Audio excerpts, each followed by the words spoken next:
Ipinatigil naman ang konstruksyon ng isang gusali sa Maynila dahil sa pagguhong ikinasugat ng 4 na trabahador. Saksi si Lia Manyalac del Castillo.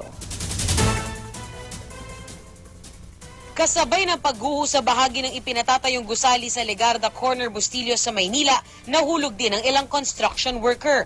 Wala kasi yung brace sa ilalim eh.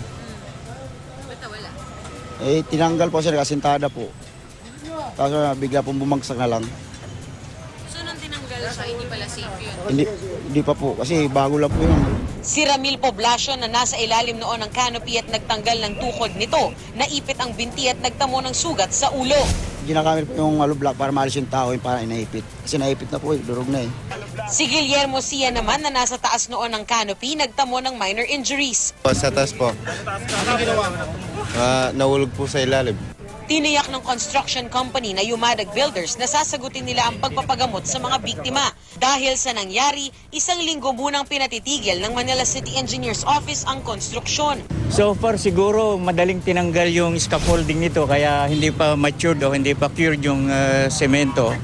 Kaya yun ang posibleng dahilan kung bakit bumagsak. Branch ng Jollibee ang gusali, kaya nakikipag-ugnayan na sila sa contracting agency at sa mga otoridad para sa investigasyon sa insidente.